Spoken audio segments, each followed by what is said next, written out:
Panorama group, जो सोचता है वो करता है। आपके अपने सपनों का आशियाना। नमस्कार, सिटी पोस्ट में आपका स्वागत है। मैं हूं श्रीकांत प्रत्युष। सबकी नज़र 4 विधानसभा सीटों के लिए होने वाले उपचुनाव पर टिकी हुई है और सबसे दिलचस्प चुनाव को बना दिया है जाने माने चुनावी रणनीतिकार प्रशांत किशोर ने। प्रशांत किशोर की पार्टी जनसुराज सभी 4 सीटों पर चुनाव लड़ रही है।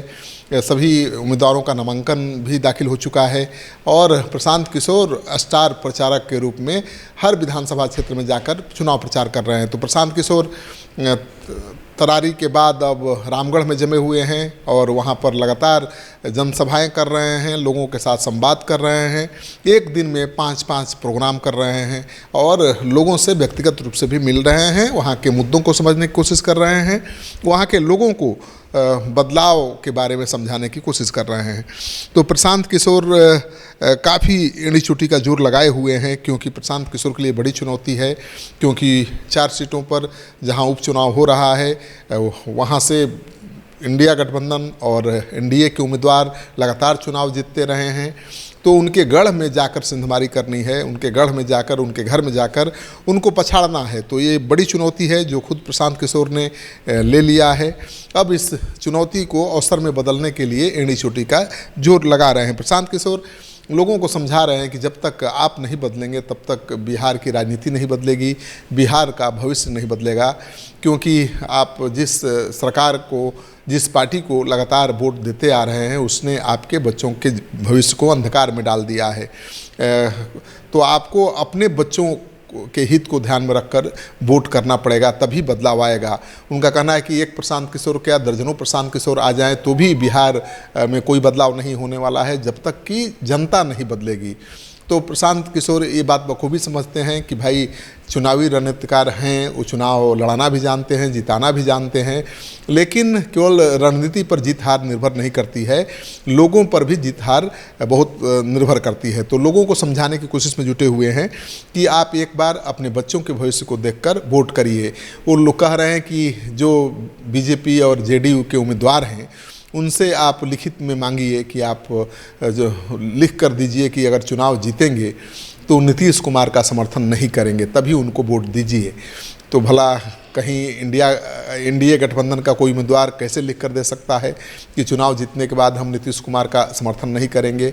अगर ऐसा किसी ने लिख दिया तो अपने आप में बड़ी खबर हो जाएगी। तो प्रशांत किशोर लोगों को समझा रहे हैं कि जो भी वोट मांगने आ रहा है एनडीए का उम्मीदवार या इंडिया गठबंधन का उम्मीदवार आ रहा है, उससे आप लिखवा कर लीजिए कि अपने वायदे पर खरा उतरेगा और एनडीए के उम्मीदवार ये लिखित आश्वासन दें कि चुनाव जीतने के बाद वो नीतीश कुमार का समर्थन नहीं करेंगे।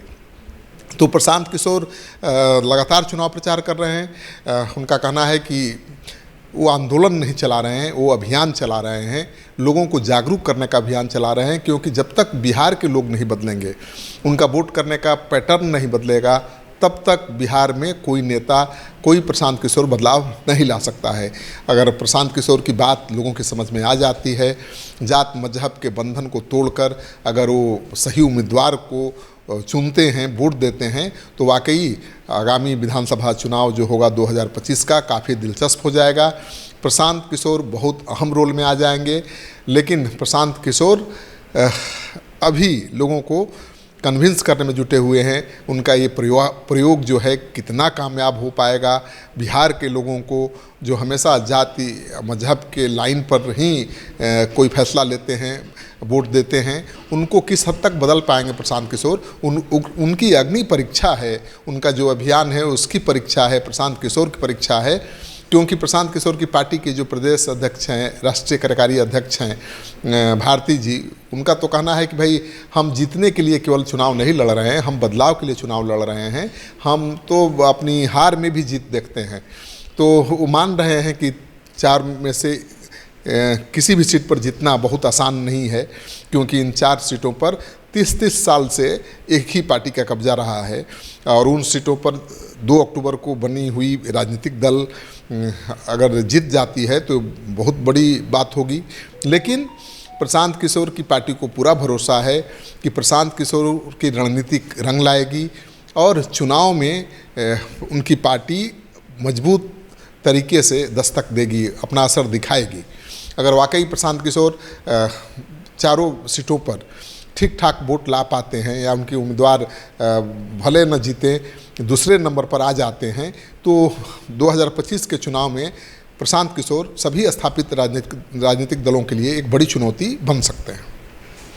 ये वीडियो आपको अच्छा लगे तो खूब शेयर करिए दोस्तों के साथ। अगर आपने अब तक हमारा चैनल सब्सक्राइब नहीं किया है तो कर लीजिए, क्योंकि कल से हम उन चुनाव क्षेत्रों में होंगे, प्रशांत किशोर के साथ होंगे, जो इंडिया और एनडीए गठबंधन के उम्मीदवार हैं उनके साथ कैंपेन को कवर करते नजर आएंगे और आपको सही खबर वहां जाकर देंगे कि कौन भारी पड़ रहा है, कौन चुनाव जीत रहा है, कौन मैदान से पहले ही चुनाव लड़ने के पहले ही बाहर हो गया है।